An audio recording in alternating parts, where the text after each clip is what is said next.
Nós somos o Homo sapiens. Nossa espécie surgiu após um longo processo evolutivo que começou há milhões de anos.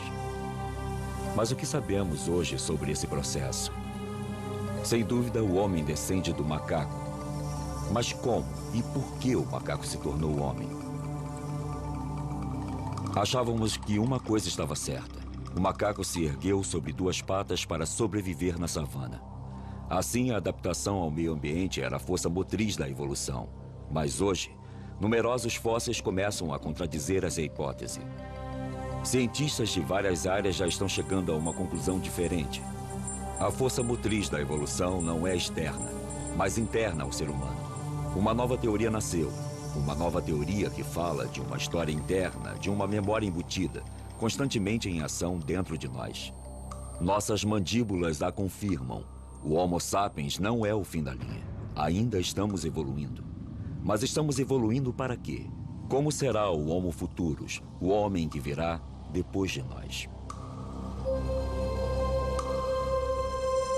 O homem do futuro.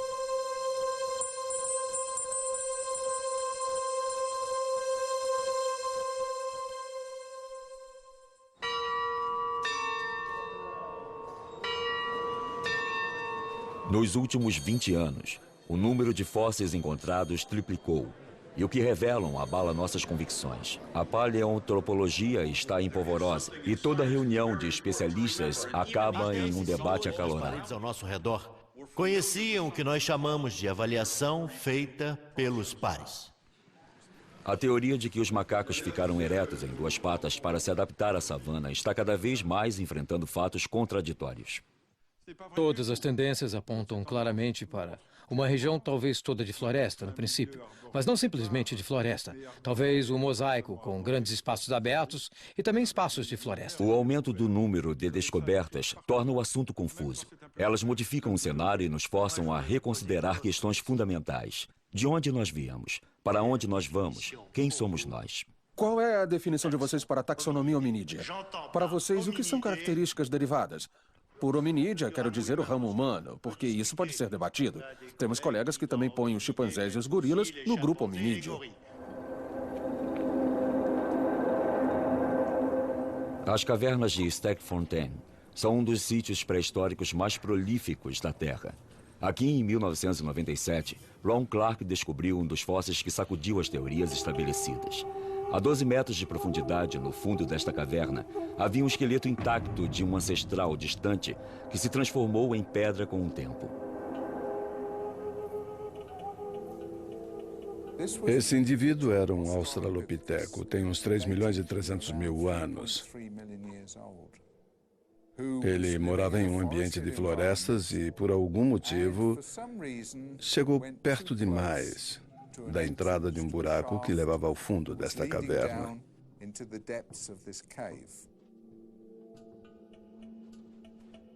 E ele não conseguiu sair. Ele pode ter sobrevivido aqui por muito tempo, até que morreu de fome. Littlefoot é o primeiro fóssil completo de um australopiteco jamais descoberto. É mais do que um macaco, mas ainda não é humano.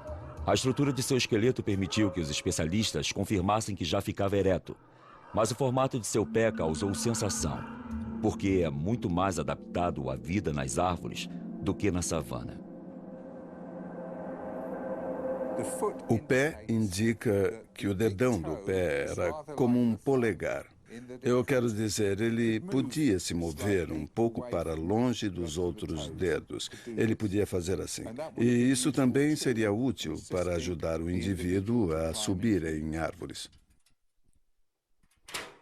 Considerado um dos pioneiros da paleontologia moderna, Philip Tobias dirigiu pessoalmente as escavações em Stegfontein por mais de um quarto de século. Para ele, o pé de Littlefoot está longe de ser a única prova de que o australopiteco vivia principalmente na floresta.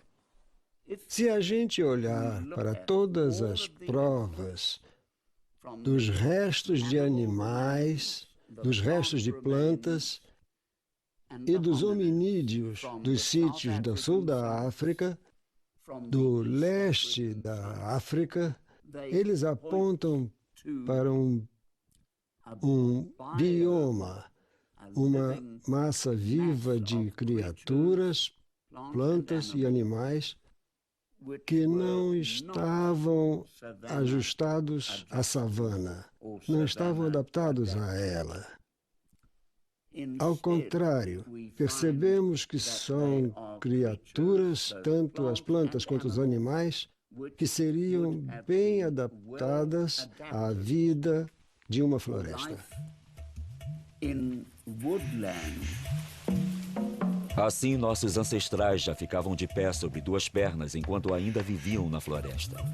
Ninguém teria imaginado que isso fosse possível, porque esse fato crucial destruiria a hipótese que dominou as ideias sobre a humanização durante quase 30 anos. Por 30 anos, o Vale da Fenda, no leste da África, foi considerado o criador da humanidade, pois lá foi encontrado o maior número de fósseis de australopitecos. Foi lá que Donald John Hanson e Yves Coppens descobriram Lucy em 1974. Na época, ela era nosso ancestral ereto mais antigo. A East Side Story, ou hipótese da savana, se tornou viável na teoria. Ela afirmava que uma divisão no Grande Vale da Fenda separou os grandes macacos em dois grupos. Um ficou no oeste, na floresta, mas no leste o outro grupo teve que se adaptar ao novo ambiente, a savana. Para sobreviver e avistar os predadores, esses macacos tinham que se erguer para enxergar acima do mato alto. Essa hipótese atraente dizia que a evolução era motivada pela adaptação ao ambiente, mas descobertas recentes a puseram completamente em dúvida. A hipótese da savana, que foi sustentada por todo este tempo, ela é do meu tempo de estudante. Está morta. A hipótese da savana está ultrapassada. Abra a janela e jogue a tal hipótese da savana fora. Ela já não é mais sustentável. Daí, se essa não é mais a razão pela qual ficamos de pé, se ela não explica isso, em que pé estamos? Nós voltamos à estaca zero. Nos idos de 1983, a paleontologista Anne Dambricourt Malassé estava mesmo na estaca zero.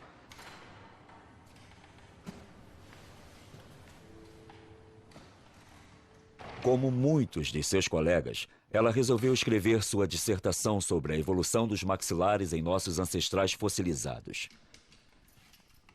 Sua pesquisa exigia que repetisse um certo gesto muitas e muitas vezes. Um gesto aparentemente trivial, mas que levou a uma descoberta espantosa. Ela virou os crânios de cabeça para baixo. Quando colocamos o maxilar de volta em seu lugar no crânio, assim, viramos o crânio e tentamos fazer uma comparação.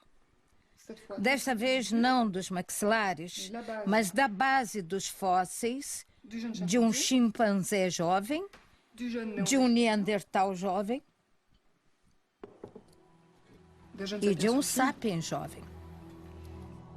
Ao virar os crânios, ela acabou percebendo que o que mudava do macaco para o homem não era apenas as proporções cranianas. Os crânios deviam ser vistos como estruturas móveis que chegavam a um novo equilíbrio ao evoluírem de uma espécie para outra. E a chave desse equilíbrio está por baixo.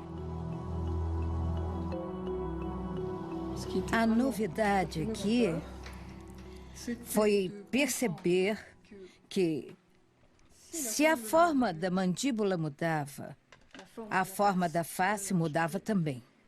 E isso se deve, antes de mais nada, a uma mudança na posição dos ossos da base. Ela não sabia na época, mas uma ortodontista tinha reparado na mesma coisa. Quando uma criança sofre um desalinhamento nos dentes, o responsável é o desenvolvimento do crânio inteiro. Você atende adultos também? Não, eu só trato crianças.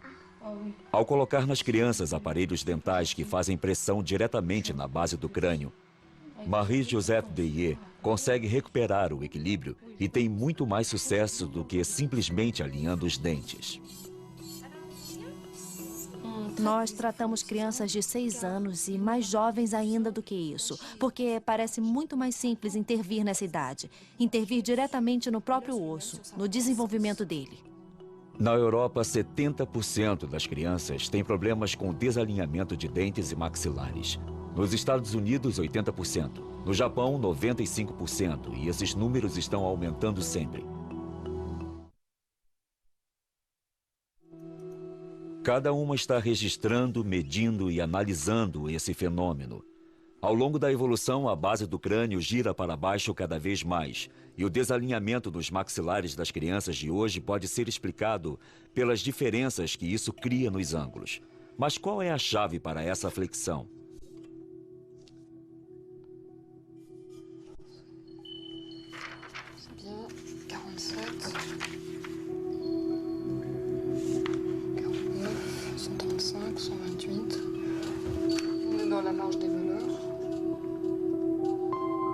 As duas chegaram à mesma conclusão.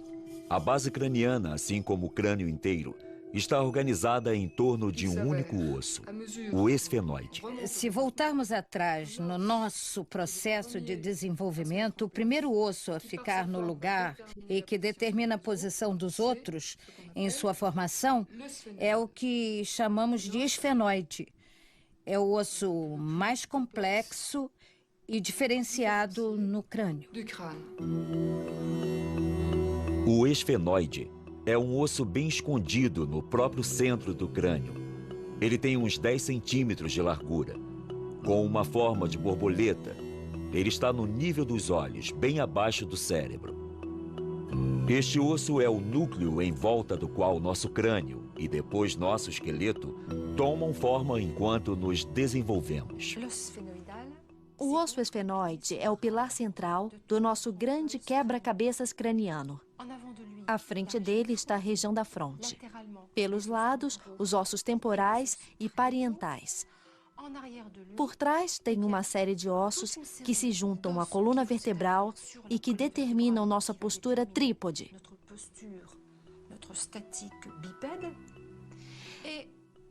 E tem uma articulação principal que une o esfenoide ao occipital.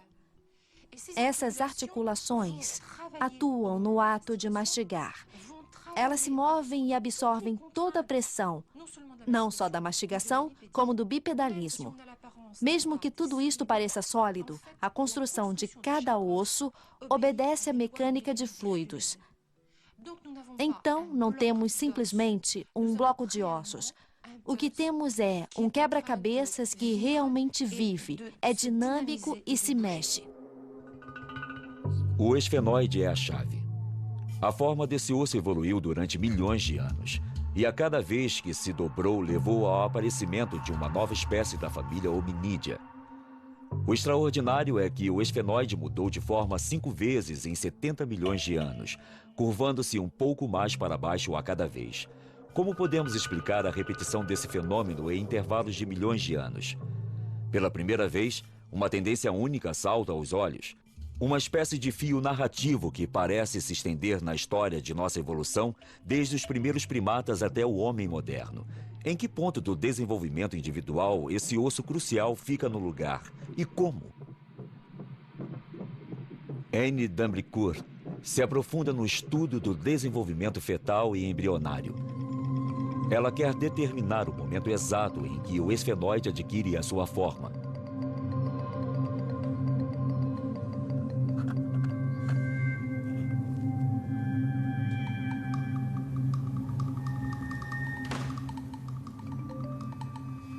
Ao examinar desde o período fetal e lendo tudo o que se escreveu, descreveu e publicou sobre isso e sobre a flexão da base, eu consegui localizar o momento em que o crânio se forma, em que a base craniana se forma.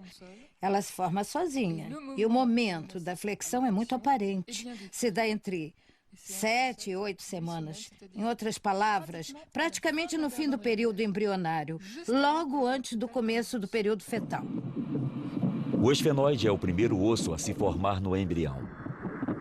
Nos primeiros dias de vida, ele é plano, como em todos os mamíferos. Então, o cérebro e o sistema nervoso começam a se enrolar e o esfenoide se flexiona e se modifica.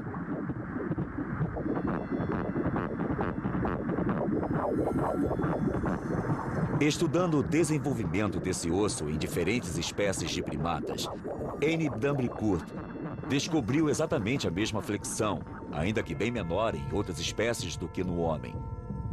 Como se fosse provocado pela mesma força, como se em algum lugar dentro de nós houvesse uma memória de nossa espécie, uma memória do caminho que a evolução seguiu. É óbvio que existe uma memória embutida agindo, porque se não existisse essa flexão na base, que é o mais importante, não continuaria acontecendo. Se por desventura o esfenoide do embrião não se dobra, é assim que fica o crânio da criança. É claramente inviável. O cérebro mal está formado e o maxilar é grande. São proporções que lembram claramente a dos crânios arcaicos. Não tem rotação do occipital, nem vemos a flexão do esfenoide. E isso é muito característico. E o maxilar fica muito grande, não é? Olha só. Isso é bem grande. Especialmente o maxilar superior, uma estrutura muito primitiva. Sim, isto é muito característico. É um pequeno e interessante resumo da evolução humana. Se a memória deste processo tem sido transmitida por milhões de anos, então deve estar em algum lugar dentro de nós. A força motriz de nossa evolução não é externa. Parece haver uma lógica embutida agindo. De fato, nosso processo evolutivo é uma história interna que levou nossos ancestrais de há 70 milhões de anos em direção ao homem de hoje e que está nos levando em direção ao homem de amanhã. É realmente uma história interna. O meio externo só começa a agir depois. É uma influência secundária. Então, obviamente, o que se conclui desta nova abordagem, depois de mais de 20 anos, é que o ambiente tem uma influência, mas é insuficiente. Annie Dumbrey-Court está reunindo medições para tentar chegar a uma fórmula matemática que seja responsável pela flexão da base craniana nesses milhões de anos. Ela tenta determinar os momentos sucessivos da evolução hominídea em que o esfenoide girou. As asas do esfenoide, as pequenas asas e as grandes asas que se projetam para os lados. Professor Olá, Tobias. como está você? Bem-vinda, bem-vinda. Estou tão feliz. É maravilhoso ter você aqui, te encontrar de novo. Obrigada. Seja muito bem-vinda a Joanesburgo. Eu que agradeço, é um prazer repartir essas coisas com você. Philip Tobias sempre apoiou Annie e a encorajou em seu trabalho. Hoje ele deu a ela acesso à sua coleção completa. Um tesouro raro que é fruto de uma vida inteira de pesquisas. Pode dar uma olhada aqui. Olha. O conidial é convexo, Sim. não côncavo. É um conidial muito grande para o hominídeo primevo. Sim. 3,5 milhões de anos de história estão nesta mesa.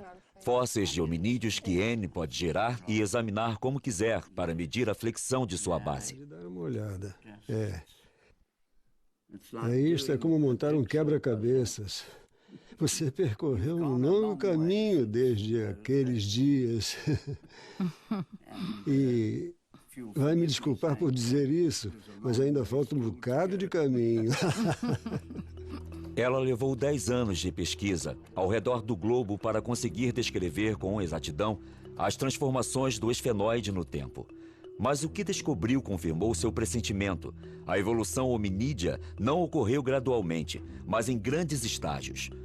Os períodos de estabilidade entre cada flexão da base ficaram cada vez mais curtos.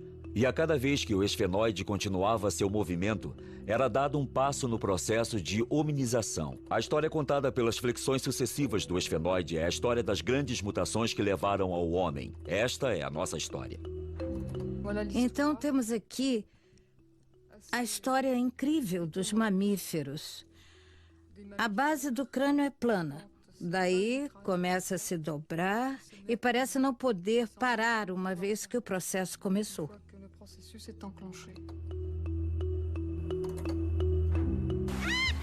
Esta história começou há 60 milhões de anos. As florestas de todo o planeta estavam cheias de proscímios, nossos ancestrais mais antigos. Esses lêmures de Madagascar são os últimos sobreviventes modernos dessas espécies. Eles são os primeiros personagens principais dessa história. Mas seu esfenoide ainda não se dobrou. Dá para ver que a base é muito comprida e plana. Esses proscímios já têm algo em comum conosco.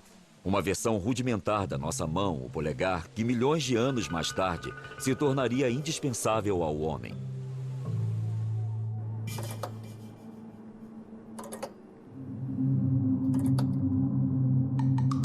Há 40 milhões de anos, o esfenoide se dobra para baixo pela primeira vez, provocando a primeira grande mutação da nossa história. Este fenômeno não é encontrado em nenhuma outra grande família além da nossa. O que se vê imediatamente é que o crânio não é mais plano. Nos símios, existe uma ligeira flexão na base. Esta é a aparência dos macacos. Centenas de espécies que por 40 milhões de anos povoaram as florestas do planeta todo. Essa mutação, como as que vieram depois, deu origem a novas capacidades. E com ela, os olhos mudaram totalmente de posição para ficarem bem de frente. Isso possibilitou a visão estereoscópica. Esse é um ponto crucial. O tempo parece se contrair. As grandes mutações da hominização começam a ocorrer cada vez mais juntas, como se um relógio interno tivesse começado a andar cada vez mais depressa. Pode-se observar que, pela segunda vez, ocorre uma deformação no esfenoide. O crânio inteiro se desenvolve em torno de uma base que está mais dobrada. O cérebro se torna mais complexo, o rosto menos prognato. Esta é a aparência dos grandes macacos. Eles também ocupam o planeta todo. Havia dúzias de espécies, mas apenas 4 sobreviveram até a era moderna. Os chimpanzés, os gorilas, os orangotangos e os bonobos. Hoje são nossos primos vivos mais próximos. Compartilhamos mais de 98% de nossos genes com eles. A flexão de seu esfenoide permitiu que um cérebro mais complexo se desenvolvesse. Eles usam ferramentas, pensamento estratégico e mostram sinais de consciência, além de um certo senso de humor. Aí pode ter sido o início de que as primeiras demonstrações rudimentares de que uma propensão ou uma capacidade cultural anunciavam sua presença.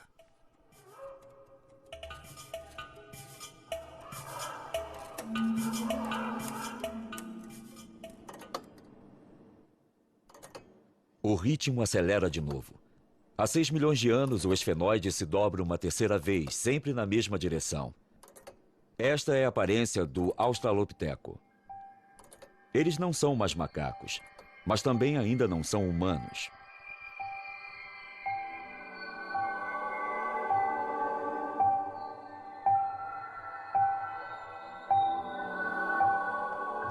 Eles nunca apoiavam o peso nos membros dianteiros, diferentemente dos grandes macacos. Já tinham uma certa verticalidade, embora não como nós.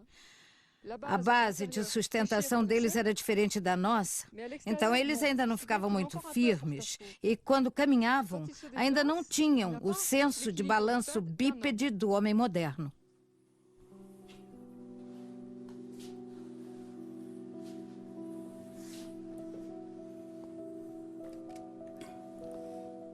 Esta é a famosa criancinha. Ela tem mesmo um rostinho lindo.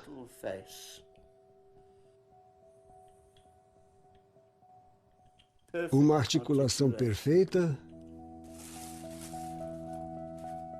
E voilá! O cérebro. O fóssil de Taung é um dos fósseis de australopiteco mais preciosos. Esta maravilha tem 2 milhões e 300 mil anos. Ela inclui o único fóssil já descoberto de um cérebro. Tem um volume de 500 centímetros cúbicos, muito menos do que o dos nossos, mas é mais complexo do que de um macaco. Esse desenvolvimento foi possível por causa de uma nova posição de seu O cérebro esfenoide. era a chave. Então, não só eles tinham esta mão que podia manipular ferramentas, como tinham um cérebro que dizia a eles o que fazer com ela. E um cérebro que dizia a eles como evitar um confronto com carnívoros. Então, eles se valiam de sua esperteza, de seu cérebro e da cultura que estavam desenvolvendo. Armado desses novos talentos, o Australopiteco se aventurou nas savanas vizinhas, provavelmente para caçar. Mas por outros 2 ou 3 milhões de anos, seu habitat foi a floresta e ele continuava a buscar refúgio nas árvores à noite. Talvez eles dormissem nas árvores por segurança, porque os leopardos geralmente não sobem em árvores altas, como os gorilas fazem hoje em dia e como os chimpanzés também fazem. Esse parece ser um novo tipo de paradigma para a verticalidade. Então, antes de descer para a Terra, talvez você já estivesse um pouco vertical, ereto, e desenvolvesse novos traços hominídeos que permitiam a verticalidade e o andar e correr em 2 pernas. O Australopiteco viveu por 4 milhões de anos. O gênero compreendia diversas espécies, mas o esfenoide era similar em todas. Sua inteligência permitia que fizesse ferramentas mais sofisticadas, mas nunca dominou o fogo. Seus fósseis são encontrados no sul, no norte e no leste da África, e parece que nunca deixou o continente. Essa criatura foi muito bem sucedida e se tornou, nós acreditamos, você e eu.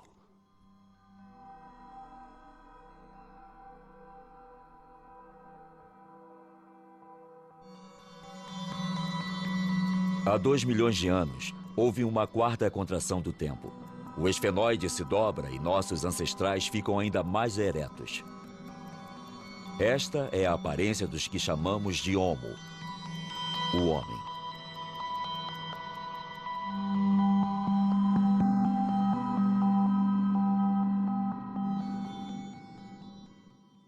Sua pelve é diferente. As proporções de seus membros são diferentes. O homem é um caminhante, um corredor.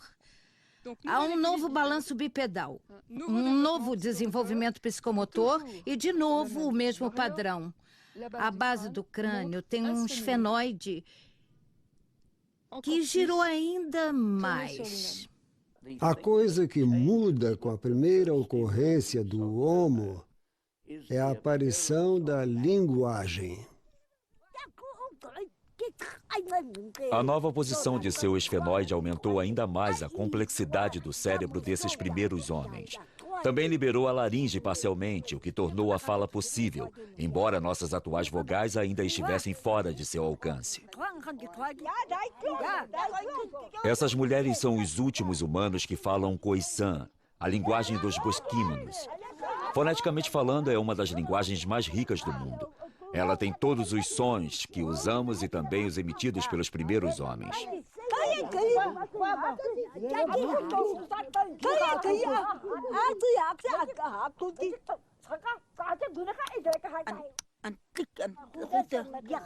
Tem um leque completo de estalos altamente desenvolvidos feitos com a língua e a boca, que substituíam as vogais na época. Tem o estalo dental, o estalo lateral, o do palato superior, o palatal, e o bilabial específico apenas desta língua. Antes de desenvolver totalmente a caixa vocal, a gente usava a língua para estalar nos dentes, no palato, nos lados da boca. E isso não exigia vogais. Assim, você podia fazer distinções em uma linguagem bastante primitiva, usando esses sons contrastantes. Essas mulheres são os últimos seres que podem esclarecer como o homem começou a falar.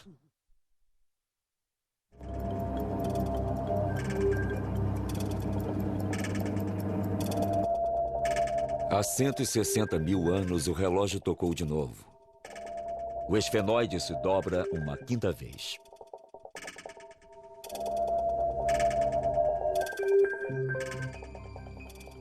O cérebro se torna muito mais complexo. É mais bem suprido de sangue. E, naturalmente, depois desta evolução biológica, nós vamos ver muito rapidamente uma evolução cultural. Esta é a aparência do Homo sapiens.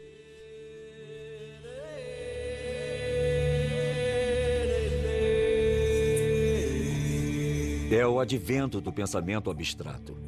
A ferramenta de pedra não é mais apenas útil. Às vezes, também é um objeto de valor. A arte começa a aparecer em superfícies de pedra ao redor do mundo. A pergunta é: este foi o primeiro rudimento da escrita? Isso nos aconteceu muito recentemente, mas acredito que eles falavam nisso muito tempo antes de começarem a fazer mesmo.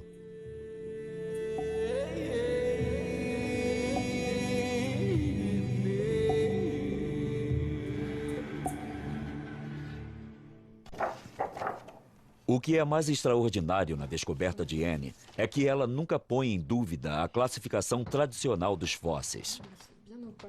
Pelo contrário, o ângulo formado pela base do crânio se torna um critério mensurável para determinar a espécie do fóssil.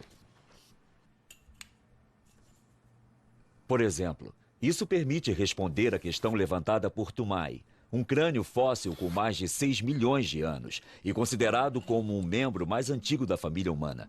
Então, Toumai é um australopiteco ou ainda é um macaco? Anne só tem acesso aos moldes e às fotos de Toumai, mas ela consegue fazer medições e comparar os ângulos da sua base craniana com os dos fósseis que estudou.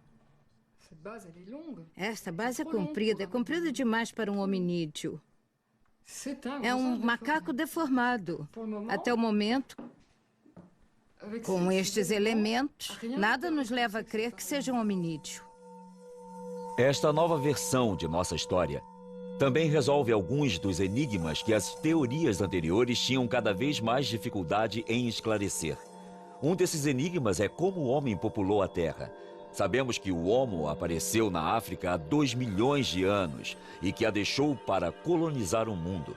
As teorias clássicas dizem que a evolução para o Homo sapiens ocorreu novamente na África há 170 mil anos. Então o sapiens teria tido de deixar o continente uma segunda vez para repopular o mundo, e outras espécies teriam tido que desaparecer misteriosamente. Este fóssil não é mais de um Homo erectus, é muito moderno. Ainda assim, toda a parte superior do rosto, a abóboda e tudo que constitui o cérebro deste feto, da criança e do adulto, ainda é arcaico. A estrutura frontal também é arcaica. Vejam só isso aqui. Isso fica bem claro no formato da parte posterior. Ela é bem arcaica, pouco arredondada. Também acho que é uma indicação bastante clara. Não só por essa forma, mas também por este ângulo. Aqui temos 2 precursores do homem moderno, porque o homem continuou a evoluir depois de emigrar e de se estabelecer em diferentes regiões do planeta. Isso explica a existência dos Dalis na Ásia e dos Neandertais em outros lugares. Existem 2 histórias diferentes.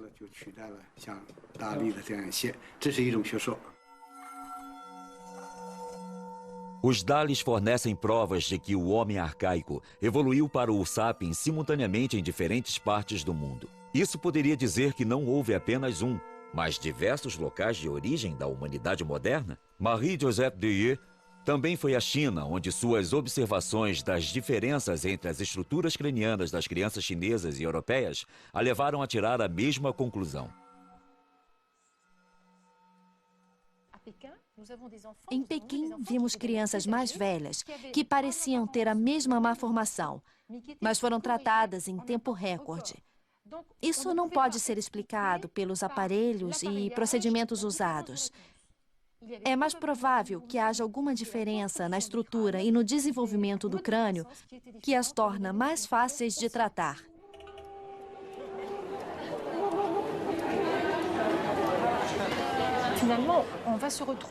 No fim das contas, vamos terminar com uma estrutura, um quebra-cabeças craniano, digamos, que não se encaixa do mesmo jeito. Depende se vem de uma origem europeia, de uma origem africana ou de uma origem asiática.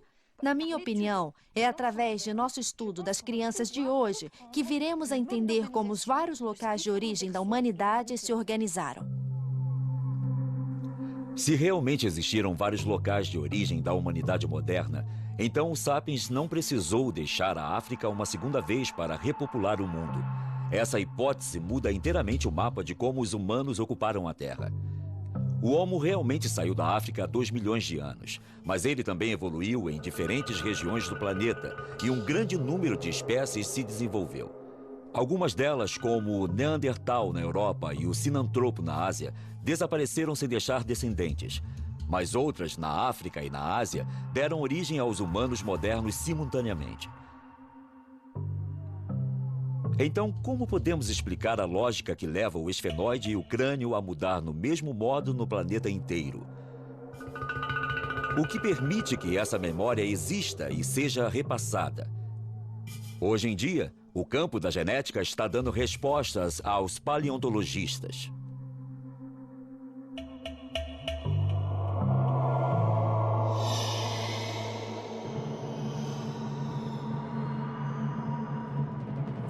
Existe uma causa recorrente e essa causa é genética. Quer dizer que está programada, é hereditária. Podemos localizá-la, está gravada, é interna, é transmissível. Está claro que a estrutura do cérebro e as contrações faciais são, sem dúvida, controladas por genes reguladores ou genes arquitetos. São genes OXs ou genes homeoboxes, como são chamados, que são genes que regulam e controlam o desenvolvimento embrionário individual.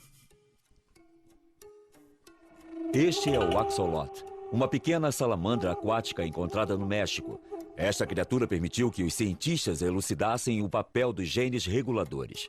Ao injetar um hormônio que estimula um determinado gene desse tipo, o desenvolvimento do axolot pode ser significativamente alterado. Em poucos dias, as guelras dos 2 lados da cabeça começam a encolher. Encolhem cada vez mais e desaparecem.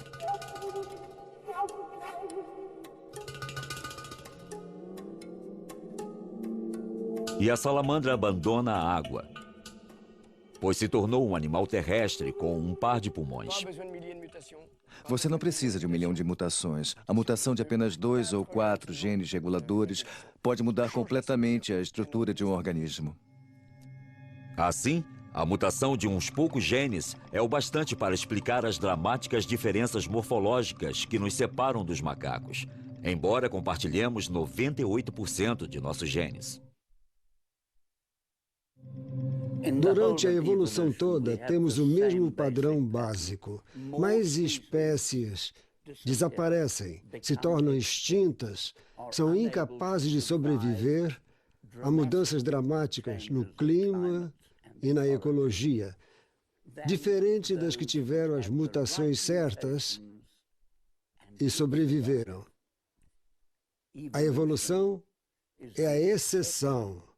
A extinção é a regra. Isso significa que existe uma direção, um caminho, um processo global ocorrendo que a evolução segue em todo lugar?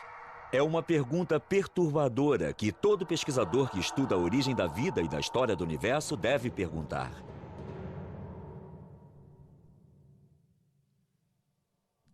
Estou convencido de que a história da vida se deu do mesmo modo como a simples matéria inerte evoluiu para a mais complicada.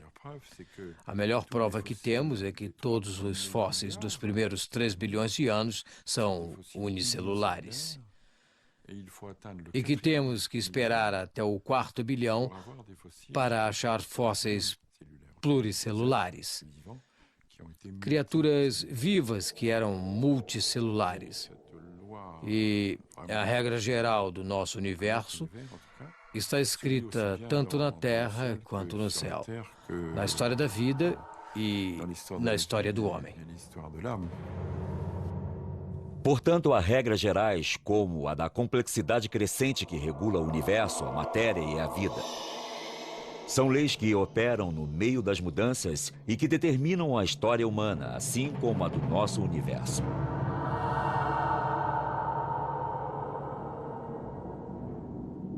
E seguindo esses caminhos, nosso esfenoide irá um dia girar de novo, dando origem ao homem que nos sucederá. Não existe motivo para o processo parar no Sapiens.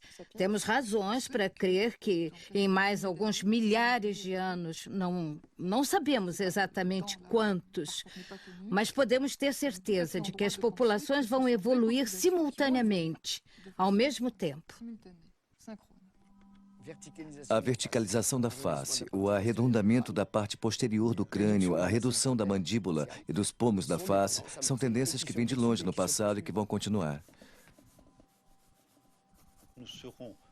Em 1 milhão de anos, se a Terra não tiver explodido, nós teremos crânios extremamente altos e extremamente redondos, com mandíbulas extremamente pequenas. Os cientistas predizem que nossos cérebros vão ficar ainda mais complexos. Será que esse homem com uma testa grande partirá para descobrir novos mundos, como fizeram seus ancestrais? Será que o Homo Futurus será o extraterrestre da nossa imaginação?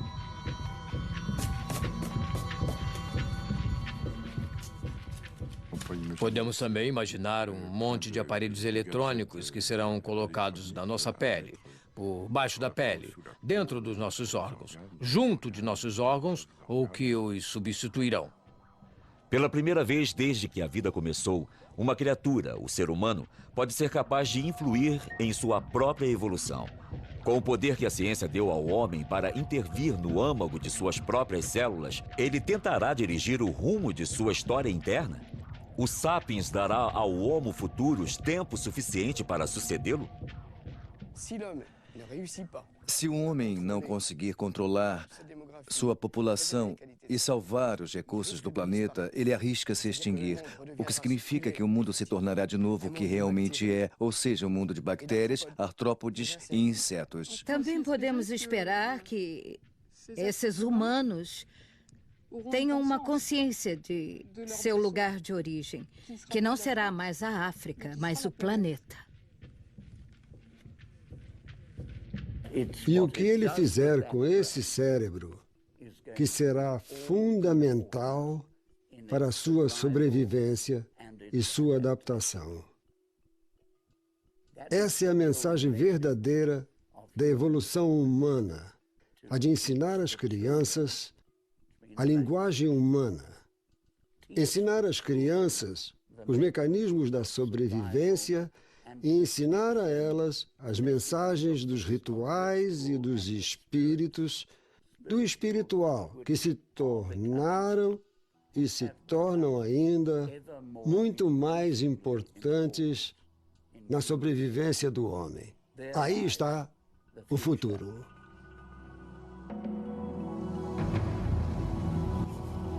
Nós somos sapiens. Somos as primeiras criaturas com um cérebro complexo bastante para estudar a história de nossa evolução. Somos capazes de tentar penetrar seu significado. Ainda assim, seremos suficientemente desenvolvidos para fazer isso? Ou continuaremos a nos chocar com obstáculos que o Homo Futurus vai facilmente ultrapassar?